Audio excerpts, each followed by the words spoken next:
ವೀಕ್ಷಕರೇ, ಎಲ್ಲರಿಗೂ ನಮ್ಮ ಚಾನಲ್ಗೆ ಸ್ವಾಗತ. ಇವತ್ತು ನಾನು ಒಂದು ಹೊಸ ರೆಸಿಪಿ ಹೇಳ್ಕೊಡ್ತಾ ಇದ್ದೀನಿ. ಚಿಕನ್ ದಮ್ ಬಿರಿಯಾನಿ. ಬನ್ನಿ ಹೇಗೆ ಮಾಡೋದು ಅಂತ ನೋಡೋಣ. ಮೊದಲಿಗೆ ನಾವೊಂದು ಮಸಾಲ ಪೇಸ್ಟ್ನ ರೆಡಿ ಮಾಡ್ಕೊಳ್ಳೋಣ. ಈ ಒಂದು ಮಿಕ್ಸಿ ಜಾರ್ಗೆ ಒಂದು ಗೆಡ್ಡೆ ಬೆಳ್ಳುಳ್ಳಿ ಹಾಕ್ತಾ ಇದ್ದೀನಿ, 1 ಇಂಚು ಶುಂಠಿ,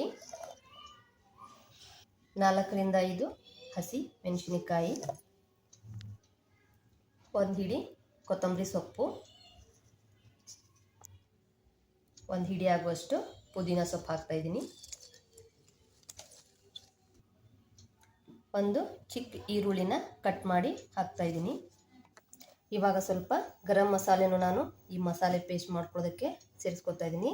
ಮೊದಲಿಗೆ ಒಂದು ಪಲಾವ್ ಎಲೆ, ಒಂದು 2 ಪೀಸ್ ಚಕ್ಕೆ, ಒಂದು ಚಿಕ್ಕ ಚಕ್ರ ಮೊಗ್ಗು, ಒಂದು ಅರ್ಧ ಟೀ ಸ್ಪೂನ್ ಕಾಳು ಮೆಣಸು, ಒಂದು 4 ಲವಂಗ, ಒಂದು ದೊಡ್ಡ ಚಮಚದಲ್ಲಿ ಸೋಂಪು ಕಾಳು, ಒಂದು 4 ಏಲಕ್ಕಿ.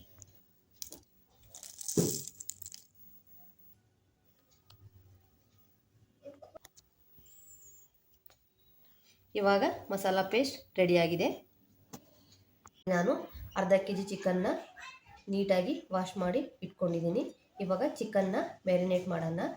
ಅದಕ್ಕೆ ನಾವಿಲ್ಲಿ 1 ಟೇಬಲ್ ಸ್ಪೂನ್ ಅಚ್ಕಾರದ ಪುಡಿ. ನೀವು ಖಾರನ ನಿಮ್ಮ ಟೇಸ್ಟಿಗೆ ಅನುಗುಣವಾಗಿ ಹೆಚ್ಚು ಕಡಿಮೆ ಮಾಡ್ಕೋಬೋದು. ಯಾಕಂದರೆ ನಾವು ಮಸಾಲ ಪೇಸ್ಟ್ ರುಬ್ಬೋದಕ್ಕೂ ಕೂಡ ಹಸಿಮೆಣಸು ಹಾಗೂ ಮೆಣಸುಕಾಳನ್ನ ಬಳಸಿದ್ದೀವಿ. ಹಾಗಾಗಿ ಖಾರ ನೋಡ್ಕೊಂಡು ಹಾಕ್ಕೊಳ್ಳಿ. 2 ಟೇಬಲ್ ಸ್ಪೂನ್ ಧನಿಯಾ ಪುಡಿ, 2 table spoon biryani masala, 1.5 tea spoon ಉಪ್ಪು, ಅರ್ಧ ಟೀ ಸ್ಪೂನ್ ಅರಿಶಿನ.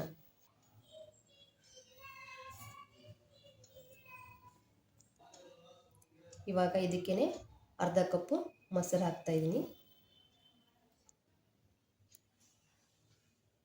ಇವಾಗ ರುಬ್ಬಿಟ್ಕೊಳ್ಳುವಂಥ ಮಸಾಲ ಪೇಸ್ಟ್ ಹಾಕ್ತಾ ಇದ್ದೀನಿ.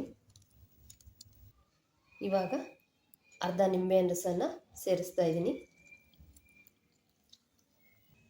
ಇವಾಗ ಇದಕ್ಕೆ 2 ಸ್ಪೂನ್ ಎಣ್ಣೆನ ಸೇರಿಸ್ತಾ ಇದ್ದೀನಿ. ಇವಾಗ ಇದನ್ನೆಲ್ಲ ನೀಟಾಗಿ ಮಿಕ್ಸ್ ಮಾಡ್ಕೊಳ್ಳೋಣ.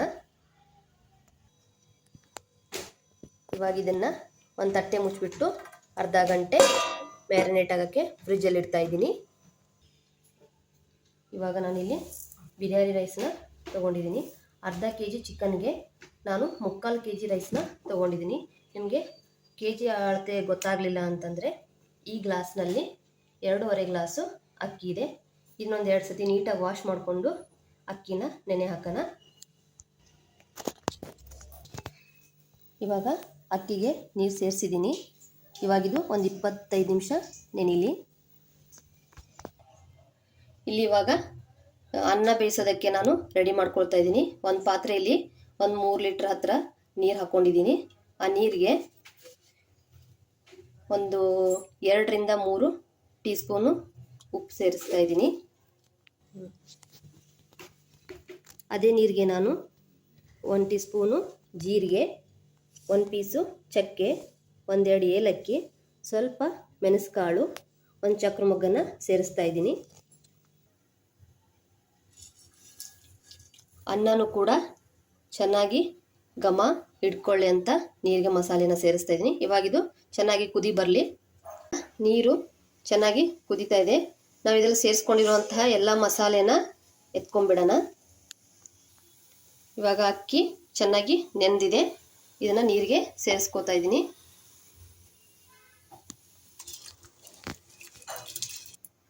ಅಕ್ಕಿ ಸೇರಿಸ್ಬಿಟ್ಟು ಚೆನ್ನಾಗಿ ಒಂದು ಸತಿ ಮಿಕ್ಸ್ ಮಾಡ್ಕೊಳ್ಳಿ.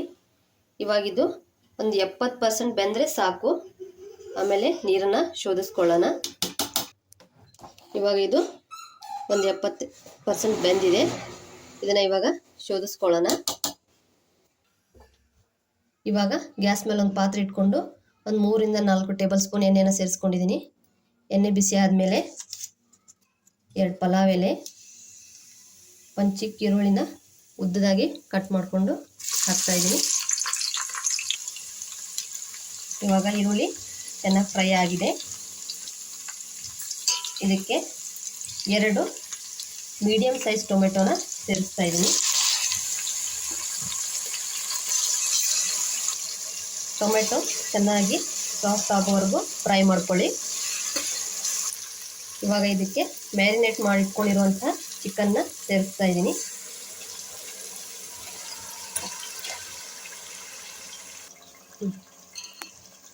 ಇವಾಗ ಚಿಕನ್ನ ಚೆನ್ನಾಗಿ ಮಿಕ್ಸ್ ಮಾಡ್ಕೊಳ್ಳಿ. ಚಿಕನ್ನ ನೀಟಾಗಿ ಮಿಕ್ಸ್ ಮಾಡ್ಕೊಂಡ್ಬಿಟ್ಟು ಒಂದು ತಟ್ಟೆ ಮುಚ್ಚಿ ಸಿಮ್ಮಲ್ಲಿ ಒಂದು 5 ನಿಮಿಷ ಬೇಯಿಸ್ಕೊಳ್ಳೋಣ. ಇವಾಗ ಚಿಕನ್ ಇದು ಬೆಂದಿದೆ. ಇದಕ್ಕೆ ಇವಾಗ ನಾನು ಮುಂಚೆನೇ ಫ್ರೈ ಮಾಡಿಟ್ಕೊಂಡಿರುವಂತಹ ಈರುಳ್ಳಿನ ಸೇರಿಸ್ತಾ ಇದ್ದೀನಿ. ಇದೊಂದು 3 ರಿಂದ 4 ಈರುಳ್ಳಿ ಇದೆ, ಮುಂಚೆನೇ ನಾನು ಫ್ರೈ ಮಾಡಿಟ್ಕೊಂಡಿದ್ದೆ.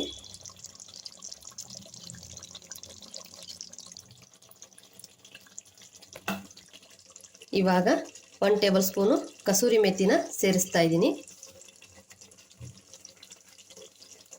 ಇವಾಗ ಇದನ್ನು ನೀಟಾಗಿ ಮಿಕ್ಸ್ ಮಾಡ್ಕೊಳ್ಳಿ. ಇವಾಗ ಗ್ಯಾಸ್ ಫ್ಲೇಮ್ನ ಆಫ್ ಮಾಡಿಕೊಂಡು ಇದಕ್ಕೆ ಮಾಡಿಟ್ಕೊಂಡಿರುವಂಥ ಅನ್ನನ ಸೇರಿಸ್ಕೊಳ್ಳೋಣ.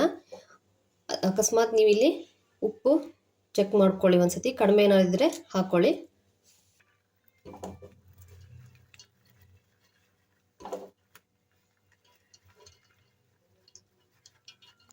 ಇವಾಗ ಇದಕ್ಕೆ ಮೇಲೆ ಸ್ವಲ್ಪ ಉಳಿದಿರುವಂತಹ ಈರುಳ್ಳಿನ ಹಾಕ್ತಾ ಇದ್ದೀನಿ. ನೀವು ಬೇಕಾದರೆ ಕಲರ್ ಕೂಡ ಸೇರಿಸ್ಕೋಬೋದು, ನಾನಿಲ್ಲಿ ಕಲರ್ ಸೇರಿಸ್ತಾ ಇಲ್ಲ. ಇಲ್ಲಿ ನಾನು ಅಕ್ಕಿನ ಇಲ್ಲಿ ನಾನು ಗ್ಯಾಸ್ ಮೇಲೆ ಒಂದು ದಪ್ಪ ತಳ ಇರುವಂತಹ ತವೆಯನ್ನು ಇಟ್ಕೊಂಡಿದ್ದೀನಿ. ಇದ್ರ ಮೇಲೆ ನಾವು ಮಾಡ್ಕೊಂಡಿರುವಂತಹ ಪಾತ್ರೆಯನ್ನು ಇಟ್ಟು ದಮ್ ಕಟ್ಟಿಸ್ಕೊಳ್ಳೋಣ. ಈ ತಟ್ಟೆಗೆ ಒಂದು ಒದ್ದೆ ಬಟ್ಟೆಯನ್ನು ನಾನು ಸುತ್ತಿ ಈ ಪಾತ್ರೆ ಮೇಲೆ ಮುಚ್ತಾ ಇದ್ದೀನಿ. ಇವಾಗ ನಾನು ಈ ತಟ್ಟೆ ಮೇಲೆ ಭಾರ ಇರುವಂತಹ ಕಲ್ಲನ್ನು ಇಟ್ಕೊಂಡಿದ್ದೀನಿ. ನೀವು ಭಾರ ಇರುವಂಥ ಯಾವ್ದಾದ್ರು ವಸ್ತುವನ್ನು ಇಟ್ಕೋಬೋದು. ಇವಾಗ ಇದನ್ನು ನಾವು ಮೀಡಿಯಂ ಫ್ಲೇಮಲ್ಲಿ ಇಟ್ಬಿಟ್ಟು 10 ರಿಂದ 15 ನಿಮಿಷ ಬೇಯಿಸ್ಕೊಳ್ಳೋಣ. ಇವಾಗಿದು 10 ರಿಂದ 12 ನಿಮಿಷ ಆಗಿದೆ. ಗ್ಯಾಸ್ನ ಆಫ್ ಮಾಡ್ಕೊಳ್ಳೋಣ. ಚೆನ್ನಾಗಿ ದಮ್ ಕಟ್ಟಿದೆ ನೋಡಿ. ಇವಾಗ ಚಿಕನ್ ದಮ್ ಬಿರಿಯಾನಿ ರೆಡಿಯಾಗಿದೆ. ಬನ್ನಿ ಇದನ್ನು ಸರ್ವಿಂಗ್ ಪ್ಲೇಟ್ಗೆ ಸರ್ವ್ ಮಾಡ್ಕೊಳ್ಳೋಣ. ವೀಕ್ಷಕರೇ, ಬಿಸಿ ಬಿಸಿಯಾದಂತಹ ರುಚಿಯಾದಂತಹ ಚಿಕನ್ ದಮ್ ಬಿರಿಯಾನಿ ರೆಡಿಯಾಗಿದೆ. ನೀವು ಮನೇಲಿ ಟ್ರೈ ಮಾಡಿ ಹೇಗೆ ಬಂತು ಅಂತ ತಿಳಿಸಿ. ಧನ್ಯವಾದಗಳು. ನಮ್ಮ ಚಾನಲ್ನ ಸಬ್ಸ್ಕ್ರೈಬ್ ಮಾಡ್ಕೊಳ್ಳಿ.